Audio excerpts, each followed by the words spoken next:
नमस्कार, हून टीवी देख रहे हैं आप। मैं हूं आपके साथ विशाल कर खबरों की शुरुआत करेंगे। सावन के दूसरे सोमवार पर मंगलौर और आसपास के क्षेत्रों में शिव भक्तों की लहर देखने को मिली है। सुबह से ही शिव मंदिरों में श्रद्धालुओं की भारी भीड़ उमड़ी और हर हर महादेव के जयकारों से मंदिर परिसर गूंज उठे। इसके साथ ही श्रद्धालुओं ने भगवान शिव का जलाभिषेक और दुग्धाभिषेक कर बेलपत्र, फूल, धतूरा और प्रसाद अर्पित किया है और भगवान भोलेनाथ से परिवार की सुख समृद्धि और सभी के मंगल की भी कामना की है।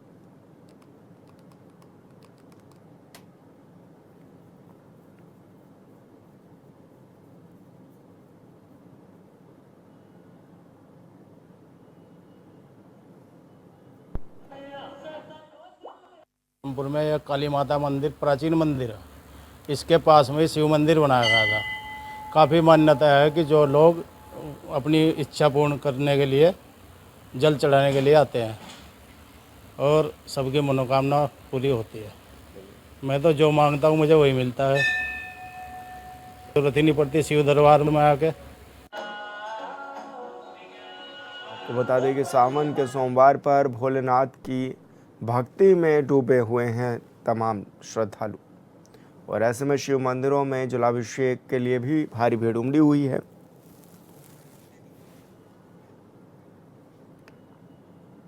और संवाददाता राहुल सैनी हमारे साथ फोन लाइन पर जुड़ गए हैं। राहुल, किस तरह का नज़ारा अभी देखने को मिल रहा है और शिव भक्तों की किस तरह की आस्था नजर आ रही है?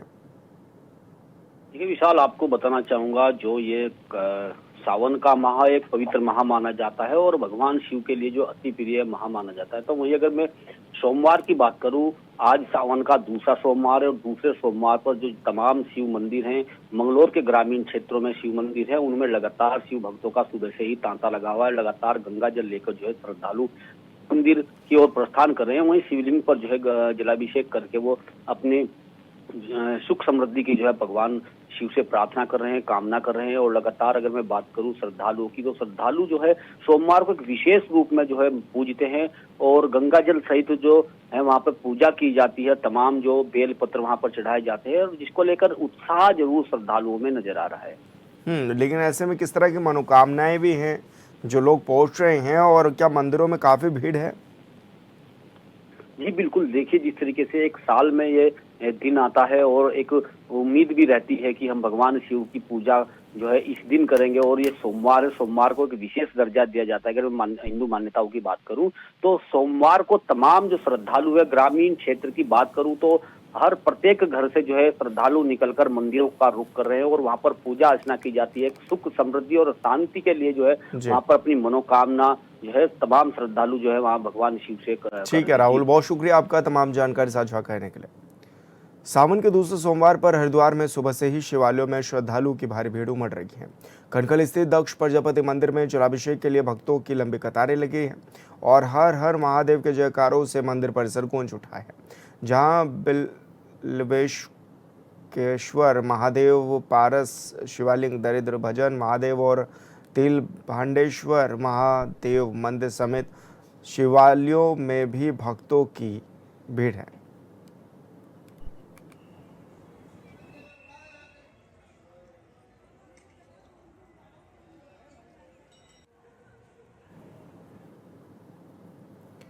हरिद्वार में कावड़ मेले के अंतिम चरण में डाक कावड़ियों की बढ़ती भीड़ के बीच एसएसपी नवनीत सिंह भुल्लर खुद बाइक पर सवार होकर कावड़ मार्गों का जायजा लेने पहुंचे। जहां 4 व्हीलर से निरीक्षण में आ रही दिक्कतों के चलते एसएसपी ने मोटरसाइकिल से ग्राउंड पर उतरकर भीड़, यातायात और सुरक्षा व्यवस्थाओं का निरीक्षण भी किया है। और उसके बाद एसएसपी ने ड्यूटी पॉइंट्स पर तैनात पुलिसकर्मियों से फीडबैक भी लिया और सुरक्षा व्यवस्था को लेकर जरूरी दिशा निर्देश भी दिए।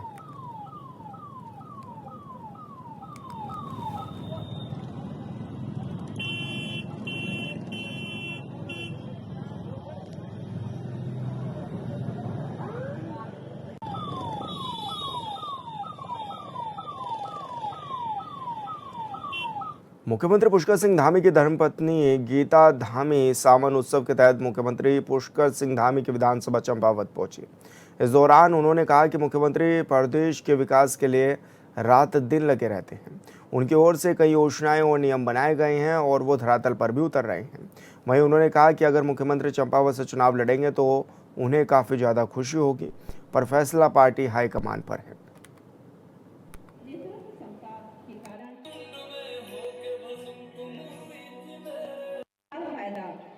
खामोश बैठने से क्या फायदा। स्वागत व अभिनंदन।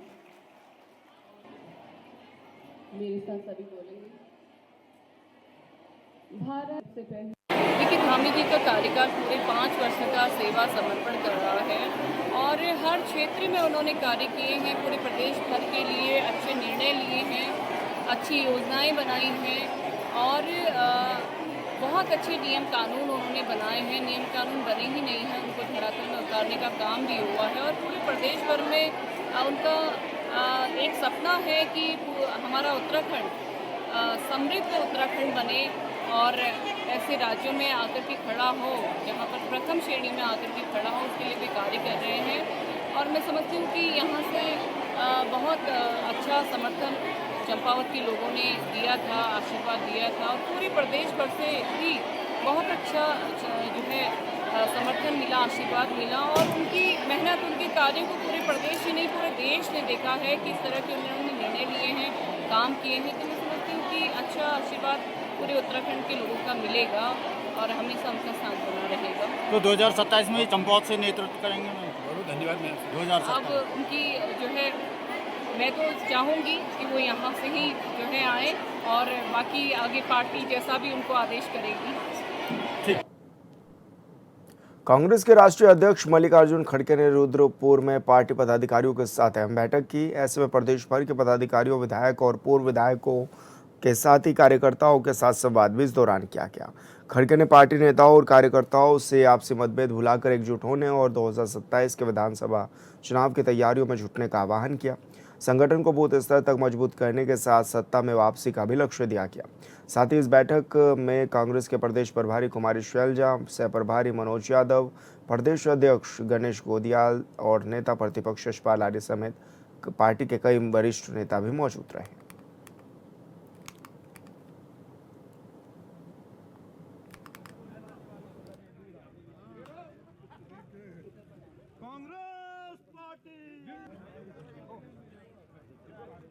खड़गे जी संघर्ष करो।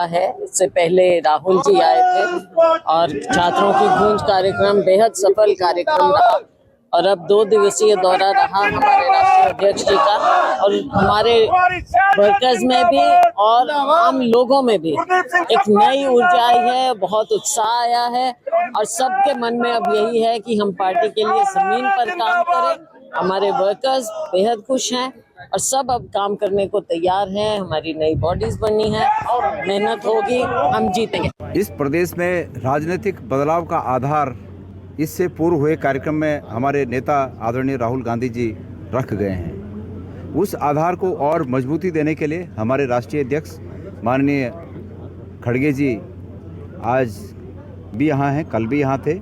कल एक विशाल रैली आप लोगों ने देखी कि किस प्रकार से हल्द्वानी में इतनी बड़ी एक रैली का आयोजन किया। लोगों के इस जुनून से ये पता चलता है कि लोग परिवर्तन का मन बना चुके हैं और उस परिवर्तन के बने हुए मन में जिस प्रकार से उन विचारों को सींचने का काम हमारे राष्ट्रीय अध्यक्ष जी ने किया, ये समझिए कि इस परिवर्तन पर मोहर लग गई है। मेरा मानना है कि 2 दिन का जो प्रवास रहा है आदरणीय खड़गे जी ने, जो आज हमारे कांग्रेस के वरिष्ठ नेताओं को, हमारे अध्यक्षगणों को, हमारे जो हमारे अनुषांगिक संगठन हैं, जो हमारे माननीय विधायक हैं, पूर्व विधायक हैं, उनको जो अपने जो विचार व्यक्त किए हैं और एक नई ताजगी देखने को मिली है, हमें नई ऊर्जा का संचार हुआ है। उनका एक लंबा अनुभव है, संगठनात्मक अनुभव, संगठनात्मक उनका जो जानकारी है, संगठनात्मक ब्लॉक कांग्रेस कमेटी के अध्यक्ष के रूप में उन्होंने पहली काम किया है और आज अखिल भारतीय कांग्रेस कमेटी के अध्यक्ष हैं। उसी तरह उनका अनुभव संसदीय अनुभव है, तो तमाम उनका जो एक अनुभव है उसको आज उन्होंने साझा भी किया है और कहा है कि कांग्रेस इस लड़ाई को मजबूती से लड़े। और उन्होंने अपने जीवन के अनछुए पहलुओं को अनछुए सवालों को भी अनछुए पहलुओं को भी हमारे सामने रखा। हम अभिभूत हैं और मेरा विश्वास है आज के जो उन्होंने आपने कहा मंत्र, उन्होंने मन से अंतर्मन से जो बातें कही हैं, कांग्रेस कार्यकर्ताओं में नई उमंग, नई ताज़गी, नया विश्वास देखने को मिल रहा है। और यह जीत निश्चित रूप से 2027 का चुनाव में हम सब लोग मिलकर पूरी एकजुट होकर। चंपावत में कैबिनेट मंत्री मदन कौशिक की अध्यक्षता में आपदा प्रबंधन, आयुष और पंचायती राज विभाग की समीक्षा बैठक आयोजित की गई। बैठक से पहले मंत्री ने कलेक्ट्रेट परिसर में विभिन्न विभागों की जन कल्याणकारी योजनाओं की प्रदर्शनी का निरीक्षण किया और एक पेड़ मां के नाम अभियान के तहत पौधारोपण भी किया। इसके तहत समीक्षा बैठक में आपदा प्रबंधन की तैयारियों, 24 घंटे संचालित control room, helipad, mock drill और पूर्व चेतावनी प्रणाली की भी जानकारी ली गई।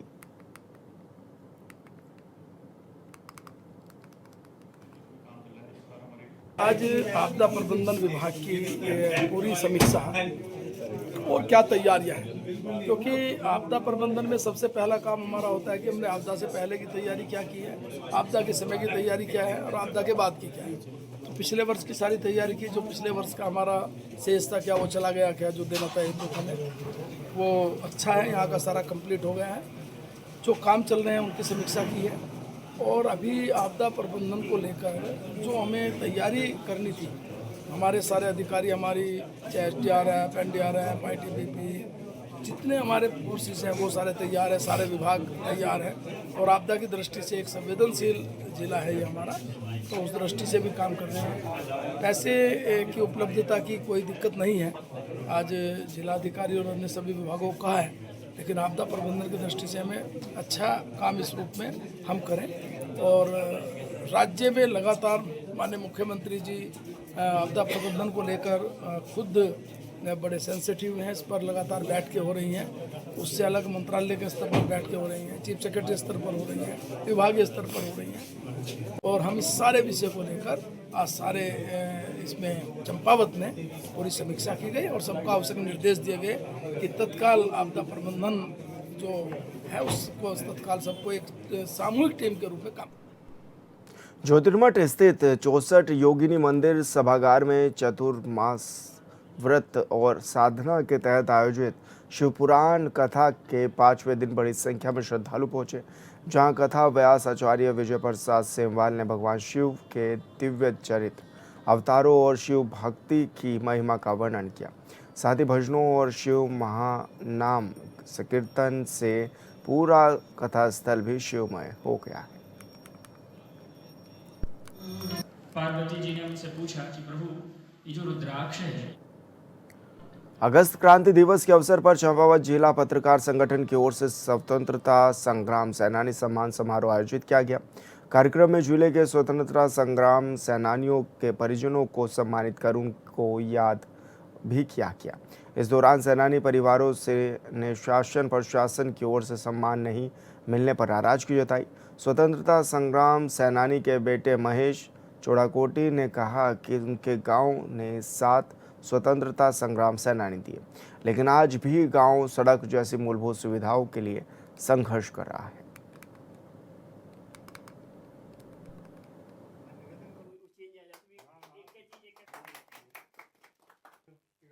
9 अगस्त क्रांति दिवस की आप लोगों को बहुत बहुत बधाई। आज के दिन 9 अगस्त 1942 को अंग्रेजों भारत छोड़ो आंदोलन के लिए हमारे महान स्वतंत्रता संग्राम सेनानी, उन लोगों ने देश की आज़ादी के लिए बहुत अपने उस अंग्रेज़ों को हटाने के लिए महात्मा गांधी जी के आह्वान पर सारे देशवासी निकल पड़े थे।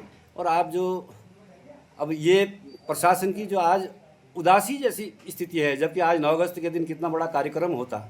अब मेरे यहाँ एक स्मारक बना हुआ था, उनने पकड़ के 3 साल पहले वो तोड़ दिया, जिसमें 7 सेनानियों की मूर्तियाँ लगी थी। क्या बताएं, बहुत दुखी हैं। अब न प्रशासन उसकी ओर कुछ ध्यान दे रहा है, न शासन कुछ ध्यान दे रहा है। जिस पगडंडी पे हम चलते थे आज़ादी, यानी कि हमारे जो पूर्वज थे, हमारे पिताजी दादाजी लोग जो अंग्रेज़ों के टाइम में जिस पगडंडी से वो चले थे, अंग्रेज़ों भारत छोड़ो आंदोलन के, आज वो पगडंडी जो की थी अंग्रेजी की बनी हुई है, उसमें कहीं से कहीं तक भी 1 इंच कुछ सुधार नहीं हो रहा है। लोग बहुत परेशान जैसे हो रहे हैं।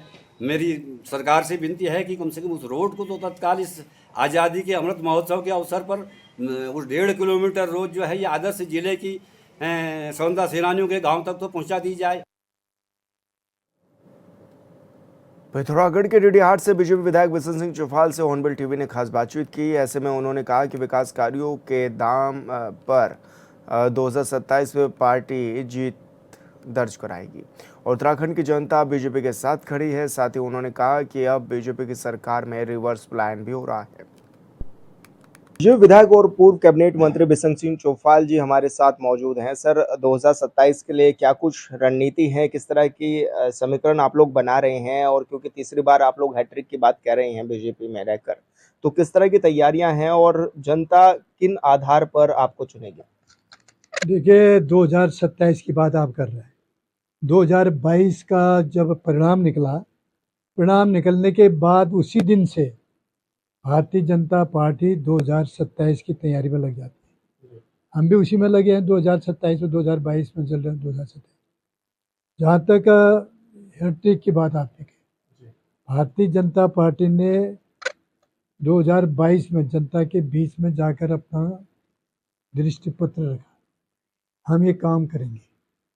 वो काम भारतीय जनता पार्टी ने कर। विकास कार्यक्रम को लेकर ही हम जनता के बीच में गए थे। वो विकास कार्यक्रम जो किए हैं, जो विशेषकर जन कल्याणकारी योजनाओं से लेकर जो बड़ी बड़ी योजनाएं हैं, उन योजनाओं को सरकार ने पूरा किया। इसीलिए हम विकास के नाम से जनता के बीच में जाएंगे, विकास के नाम से जनता से वोट मांगेंगे। बीजेपी की सबसे बड़ी जो रणनीति है वो क्या रहने वाली है इस बार की? अब बीजेपी की रणनीति तो बताया नहीं जाता ना क्या अंदर से जी। रणनीति मैंने कहा कि हम तैयारी कर रहे हैं। तैयारी हमारी 2022 से शुरू होगी। तैयारी हमारी बिल्कुल आपका बूथ स्तर से लेकर सारे कार्यकर्ताओं से बैठकें हो रही है। तो हमारा कार्यकर्ता है, हम कार्यकर्ताओं के बल पर ही हमारी सरकार बनती है। कार्यकर्ताओं के बल पर ही हम वोट जीतते हैं और उसी बल पर से हमारे सरकार बनती है। क्या धामी सरकार के कामों को आप लोग जनता तक लेकर के जाएंगे, उसी पर आप पूर्ण बहुमत की बात कर रहे हैं क्या? धामी जी की सरकार के साथ साथ डबल इंजन की सरकार, डबल इंजन का बहुत फायदा होता है, क्योंकि प्रदेश सरकार के पास इतना बजट नहीं होता है कि जितना विशेषकर बड़े बड़े कामों सड़कों के लिए। जहाँ तक सड़कों का है कि आज पहाड़ में सड़क की ज़रूरत है, तो पहाड़ में प्रधानमंत्री ग्रामीण सड़क के योजना के अंतर्गत चौथे चरण को चल रहा है। पहले चरण, दूसरा, तीसरा, चौथा चरण में जो छूट गए 250 आबादी वाले क्लस्टर बना के, और जो कच्ची सड़कें हैं उन सारे सड़कों में डामरीकरण का काम चलने वाला है। प्रधानमंत्री चौथे चरण करिए।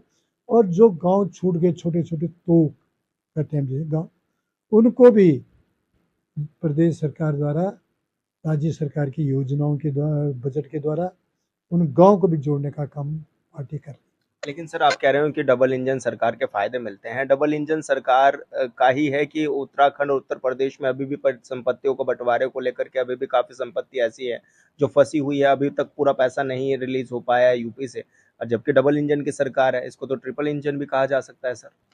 देखो, डबल इंजन सरकार के उससे कई बैठकें हुई, योगी जी भी ने भी और हमारे मुख्यमंत्री प्रसाद, कई बातें, बहुत सारी जो योजना लंबे समय से लटकी थी वो सब पर संपत्ति हमको मिले। कुछ टेक्निकल होगा, कुछ चीज़ें होगा, उस पर भी बात चल रही है जी। अच्छा सर, भूस्खलन प्रभावित क्षेत्र है आपका और आप लगातार डटे भी रहते हैं क्षेत्र में। पिछले दिनों भी आपकी खूब वीडियोस आई सामने जब आप बाइकों पर बैठ कर निरीक्षण कर रहे थे। किस तरह के काम अभी क्षेत्र में चल रहे हैं और भूस्खलन जैसी समस्याओं का स्थायी समाधान क्या है और क्या आप लोग कर रहे हैं? देखो, इस बार तो बारिश कम हो रही है अभी तक, क्योंकि जो प्राकृतिक स्रोत हैं उन स्रोतों में पानी अभी निकल नहीं रहा है। जो बरसाती स्रोत होते हैं, अभी भी 1 महीने का समय है। 1 महीने के समय में बिल्कुल सरकार ने कई बार अधिकारियों की बैठकें बुला लिए, रोज़ उसमें अपडेट लेते हैं। तो सरकार पूरी तैयारी से पहाड़ों में से लेकर मैदानों तक आपदा क्षेत्र को, विशेषकर प्रभावित क्षेत्र जो हैं, उन क्षेत्रों में हमेशा तत्कर वहाँ पर जेसीबी भी रहती है, कभी कोई ऐसी घटना होगी रोड खोलने के लिए, और कहीं भी कोई घटना होगी तो उसके लिए दैवीय आपदा से वहाँ तक राहत पहुँचे, इसके लिए हम सब तैयार से बैठे रहते हैं हर तहसील मुख्यालय में। सरकार को क्या करने की ज़रूरत है सर कि इस तरह के जो क्षेत्र हैं उन पर किस तरह से काम करने की ज़रूरत है कि काम हो सके और लोगों को ज़्यादा परेशानियों का सामना ना हो? देखिए आपदा तो ये कभी कभी ऐसा होता है इसमें हम कहीं नहीं कर सकते, यहाँ पर आएगी पहाड़ में बादल फटने की जगह होती है, बादल फट गए तो मूसलाधार बारिश हो जाती है, उस मूसलाधार बारिश से उसे आसपास के जितने भी गांव में वो सारे चपेट में आ जाते हैं। इसी प्रकार से कोई ये नहीं कि इस क्षेत्र में दैवीय आपदा आएगी, ये क्षेत्र है, ये कहा नहीं जा सकता है। जो प्रकृति का है भाई, कहाँ पर क्या होना है, कैसा क्या होना है, कहाँ पर बिजली गिरनी है, कहाँ पर बात होना है, ये जब धरातल पर आपदा दिखाई आती है तभी पता चलता है। चारधाम यात्रा को लेकर किस तरह की व्यवस्थाएं आप देख भी रहे हैं, क्योंकि कई क्षेत्रों में बार बार यात्रा को जो है ब्रेक भी लगाने पड़ रहे हैं, किस रूप में आप इसको देखते हैं आने वाले समय के लिए भी, और क्या लगता है कि सरकार का किस तरह का फोकस भी है चारधाम यात्रा पर? देखिए चार धाम यात्रा के लिए सरकार दे रही कि प्रतिवर्ष लाखों की संख्या बढ़ रही है, जब सुविधा होगी तभी तो संख्या बढ़ रही होगी। सरकार चार धाम के अलावा अन्य पर्वतीय क्षेत्रों में बहुत ही ऐसे अद्भुत चीज़ें हैं विश्व की, बहुत गुफाएं हैं, मंदिर हैं, वहाँ तक भी पर्यटन पहुँच रहा है। होम स्टे में तक विशेष जगह नहीं मिल पाती है, तो उससे लोगों को रोजगार मिल रहा है और उनकी आर्थिक स्थिति मजबूत हो रही है, और आर्थिक स्थिति मजबूत होगी तो प्रदेश की आर्थिक स्थिति मजबूत होगी, देश की आर्थिक मजबूत होगी। धन्यवाद सर हमसे बातचीत करने के लिए। तो बिशन सिंह चौफाल जी आज हमारे साथ है, जो कि तमाम विषयों पर हमारे साथ बातचीत कर रहे थे। हॉर्नबिल टीवी के लिए देहरादून से विशाल गर्ग। इतना ही, आप देखते रहिए हॉर्नबिल टीवी। नमस्कार।